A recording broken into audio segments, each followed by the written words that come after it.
Bonjour, c'est Gilles sur boursicoté.com. Voici l'analyse technique du CAC 40 pour cette séance du mardi 8 juillet 2014. Avec aujourd'hui donc un mouvement baissier qui vient confirmer le signal que nous avons eu la veille. Je rappelle donc divers éléments. L'apparition de ce gap ici pour valider le franchissement donc de cette zone, ancienne zone de résistance qui aurait pu être confirmée comme support, et bien pas du tout. On revient ici, on prend cette zone comme résistance et puis on enfonce ici cette zone de support. Je vous avais dit que sur un enfoncement de cette zone, on pourrait avoir une accélération. Honnêtement, je ne m'attendais pas à une telle amplitude. Donc, le CAC 40, après une ouverture pourtant en légère hausse, termine quasiment sur ses plus bas, puisqu'avec un plus bas à 4342,50, on termine à 4342,53, donc autant dire qu'on termine au plus bas. Le CAC 40 perd 1,44% sur cette séance, c'est assez conséquent, et on perd donc 63 points par rapport à la veille, et donc on s'inscrit ici dans une continuité du mouvement baissier avec un nouveau dépassement ici de cette bande de Bollinger inférieure, qui donc confirme le premier signal que nous avions hier. Hier je vous parlais de ce signal ici avec enfoncement de la bolle inférieure, retour dans la zone de moyenne mobile 20 exponentielle, et qu'on confirmerait dans le premier cas, hier on avait déjà confirmé puisqu'on validait ici un nouveau contact sur le point bas, mais qu'on validerait la continuité sur un dépassement de ce point bas. C'est exactement ce que nous avons eu aujourd'hui. Donc on se retrouve ici dans une dynamique relativement forte qui provoque une forte sortie et une clôture à l'extérieur des bandes de Bollinger. Donc on est ici dans une phase d'accélération qui fait suite ici à une rupture de ce support. Alors pour mémoire, ce support est tout de même un support, je dirais, moyen terme, relativement important. C'est très significatif comme cassure. Ça nous montre que nous avons une sortie de la dynamique ici qui tenait. Alors cette dynamique qui tenait, on va agrandir un peu le graphe, cette dynamique qui tenait sur des premiers contacts ici courant 2012. Mais si on éloigne encore un petit peu, voilà, on avait ici, ici on a la phase de baisse de 2011. Là ici on a 2008, donc le rebond technique, 2011, donc été 2011, et depuis l'été 2011 on était rentré ici dans un biais avec neutralisation dans un premier temps. On était venu ici marquer un point haut, point bas. On avait défini, je dirais, les références des lignes qui allaient suivre, et ensuite on a entamé un mouvement haussier. Donc mouvement haussier qui, sur la plupart des indices européens et je dirais même mondiaux, ont provoqué ici des zones de points hauts qui sont les zones de points hauts historiques. Il n'y a que le CAC 40 qui se retrouve sur un no man's land, un endroit où on n'avait pas grand chose techniquement. Ça montre bien que, alors c'est pas forcément une faiblesse du CAC 40, c'est surtout son mode de calcul qui le péjore, et notamment donc le mode de calcul avec les dividendes non investis, et aussi le fait de changer donc de valeur régulièrement, puisqu'on fait rentrer au CAC 40 des valeurs qui ont beaucoup monté, et on fait sortir de l'indice des valeurs qui ont beaucoup chuté.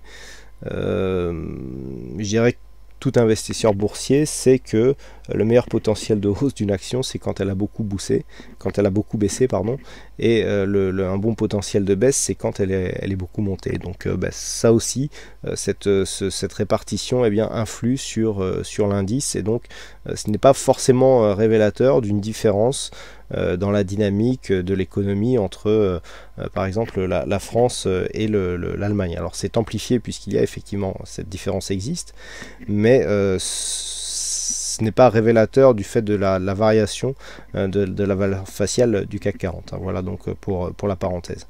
Malgré tout, donc nous voyons que la rupture de ce support qui avait bien joué, ce support ici qui avait bien retenu dans un premier temps la phase de baisse. On a eu deux phases de baisse, donc une phase de baisse ici qui s'inscrivait dans un mouvement de biseau court terme, et confirmé donc par la rupture de cette zone de support moyen long terme. Donc là on vient enfoncer ici et on approche une zone technique qui faisait figure d'objectif dans le cas d'une cassure ici de cette zone des 4400-4420. Je vous en avais beaucoup parlé. Cette zone se situait, là c'est pareil, je pensais pas, enfin techniquement effectivement on voyait que ça pouvait être assez direct, mais de là que ça le fasse en une séance, honnêtement c'est vrai que c'est une belle accélération. Et donc on se retrouve ici avec un objectif qui se situe dans cette zone 50-61,8, avec cette zone ici 4309 4320, donc qui avait été définie précédemment. Du point de vue de la configuration technique, nous avons un RSI qui continue à descendre, on n'est pas encore en zone de survente. Le stochastique, lui, retourne en zone de survente. Le MACD confirme donc son retournement. On est toujours ici dans une évolution dynamique avec une forte orientation baissière puisque les retournements ici se font dans la zone négative. Par contre, du point de vue des volumes, là, on n'a pas du tout confirmation que nous nous inscrivons dans un mouvement baissier. Alors, cela va un petit peu dans le sens où, effectivement, comme je vous l'ai indiqué, on a cette rupture de dynamique moyen terme sur le CAC 40, mais on ne retrouve pas une telle corrélation sur d'autres indices, tels que, alors des indices européens, par exemple, tels que le DAX et le FTSE, et d'autant plus avec les indices américains tels que le Nasdaq et le S&P 500, le S&P 500 étant le plus représentatif. On ne retrouve pas du tout cette configuration. Donc là, nous sommes dans une phase où il y a une forte sous-performance du CAC 40 par rapport à d'autres indices. Donc il ne faut pas surinterpréter les signaux qui sont envoyés actuellement. C'est un petit peu ce que nous disent les volumes. Certes, nous avons une baisse, mais on vient ici s'inscrire dans une séance qui s'inscrit totalement dans des volumes normaux.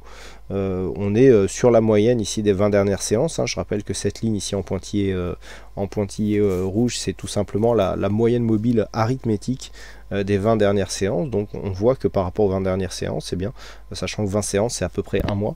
Donc on est à peu près sur la moyenne mensuelle.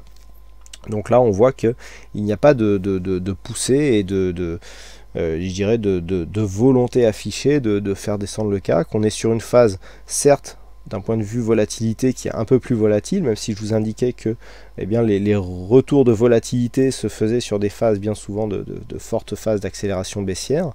On était précédemment sur des zones sous les 1%, on avait un creux ici sous les 0,7% de volatilité intraday, ce qui est très faible. La volatilité moyenne sur un indice en général se situe au-delà des 1%, entre 1 et 2%. Là on était largement en dessous. Je vous avais indiqué que si on avait un surplus de volatilité, ça pouvait se faire au détriment d'une phase de baisse assez dynamique, et c'est ce que nous avons pour l'instant. Malgré tout, aujourd'hui nous pouvons voir que même si on n'avait plus l'habitude et que ça paraît être une forte séance, eh bien on a 1,8% de volatilité intraday, ce qui est tout à fait pas normal, mais ce qui est tout à fait courant. Si on écarte un petit peu le graphe, on avait des choses beaucoup plus volatiles précédemment. Donc là, il n'y a rien d'anormal sur l'évolution de cette séance. Alors pour synthétiser tous ces éléments, on a ici réellement une cassure de cette zone de support. À mon sens, on n'est pas ici sur une phase de retournement, on est sur une phase de sortie de la dynamique.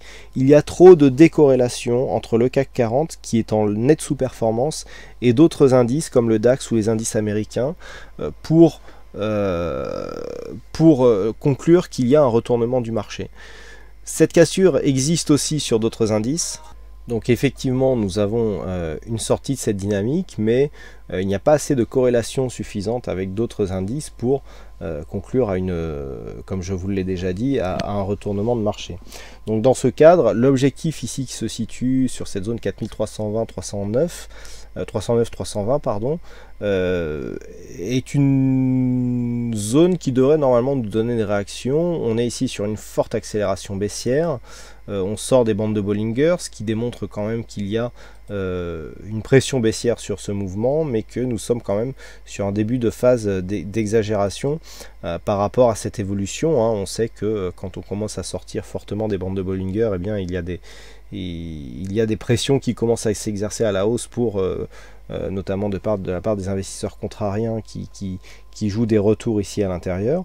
Malgré tout, ça ne se fait pas au hasard, on avait ici 4 clôtures à l'extérieur des bandes de Bollinger et puis ça ne s'est pas retourné tout de suite. Donc là on est sur une phase d'accélération baissière en pleine dynamique. Tous les indicateurs, je dirais, sont au rouge, mais nous n'avons pas encore en tout cas un mouvement qui pourrait nous impulser un fort mouvement de marché à la baisse. On peut apparenter ce mouvement à une phase de consolidation. L'objectif ici 4309-320 est à portée. Alors c'est un objectif assez important. Techniquement ici on est sur un retracement de Fibonacci donc dans la zone 50-61,8 par rapport donc à l'évolution de base. Donc les retracements ici sont pris sur la tendance la plus directe. On aurait même presque pu la prendre ici. Toujours est-il que sur cette zone ici majeure, on a ici une zone à 4309 points qui était précédemment une résistance, ça je vous l'ai fait voir hier. qui devrait faire ici objectif, donc dans la zone 50-61-8. Donc dans les prochains jours, cette zone ici devrait impulser un mouvement de retour ici à l'intérieur des bandes de Bollinger. Si on venait à casser cette zone, alors dans les prochains jours, si on vient à casser ici cette zone des 4280 points, là effectivement on aurait des signaux qui seraient beaucoup plus forts, puisqu'on aurait une probabilité de retour sur la zone des 4072 points. Donc là on serait sur quelque chose de beaucoup plus dynamique et qui pourrait avoir d'autres répercussions, avec notamment des figures qui se mettraient en place et qui seraient beaucoup plus agressives sur une tendance baissière. Mais nous n'en sommes pas là. Il y a ici une zone de retournement possible, donc dans cette zone 50-61-8, donc se situe entre 4280 4340 points. La zone ici médiane se situe sur une zone horizontale qui est une zone majeure, la zone des 4309 points. Donc ici, nous allons entrer dans cette zone vraisemblablement demain, puisque les futurs oscillent ici autour des 4335 au moment où non, on est légèrement au-dessus, on est à 4340 au moment où je fais cette analyse. Donc on teste ici une entrée dans cette zone 50-61-8. Si cette zone, bon, dans l'éventualité relativement faible où on venait ici à casser, à traverser cette zone, l'objectif se situerait aux alentours des 4080. C'est un objectif moyen terme, hein. Je ne dis pas qu'on va y aller en 3 jours. Par contre, il y a de fortes présomptions pour que sur des contacts avec cette zone, eh bien, il y ait déjà des acheteurs qui se placent sur le marché et qui provoquent un rebond technique. Tant que l'on reste ici sous 4407 points, alors pourquoi 4407 points? Parce que c'est la zone de point bas ici qui a marqué donc un point bas, on a eu rebond technique et puis on a cassé cette zone. Donc maintenant, tant qu'on s'inscrit dans un rebond qui ne revient pas dépasser cette zone, eh bien on est toujours dans un flux baissier qui est désormais confirmé avec une succession de points bas et de points hauts qui est baissier. Donc ici, la tendance court terme est baissière et confirmée. Donc pour les prochains jours, donc un dépassement des 4407, eh bien, commencerait à nous donner une baisse de la dynamique de ce mouvement baissier. Par contre, le rebond technique pourrait partir ici de cette zone 50-61-8. Donc les points à surveiller pour demain, 4340 points. Si la baisse venait à continuer, 4310 points, 309, 310. Normalement, si on descend là, vu la rapidité avec laquelle on est descendu, on devrait avoir des réactions sur ce niveau, d'autant plus qu'il n'y a pas de gros événements qui catalysent cette phase de baisse et qui justifient ici un tel accès de volatilité. Voilà donc ce que l'on peut dire sur cette analyse technique du CAC 40. Donc aujourd'hui, eh bien, il y avait un fixing, donc c'est Péchou qui gagne sur cette session.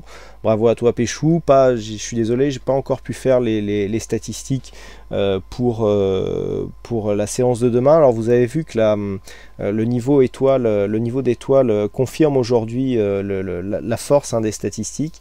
On avait une très bonne statistique, très forte probabilité, un très bon taux de réussite. Tout était vraiment bien orienté. On avait 30 points à faire avec plus de 90% de probabilité sur des occurrences antérieures, avec un niveau d'invalidation à 70 points. Par rapport à l'ouverture, là ici à 4419, il fallait venir à 4489 pour valider la statistique. Ça a été fait très rapidement. J'espère que vous avez été nombreux à profiter de ce mouvement. On avait beaucoup de pourcentages relativement médian, mou, on l'appelle comme on veut, mais bon, en tout cas c'était pas très significatif. Et là sur cette configuration, c'était surtout basé sur le gap ici baissier que nous avions eu, et donc d'autres indicateurs qui étaient sur une dynamique relativement forte à la baisse. Et bien là on confirme tout à fait, et encore une fois, eh bien, les statistiques nous montrent que dans l'évolution du CAC 40, tout n'est pas dû forcément au hasard.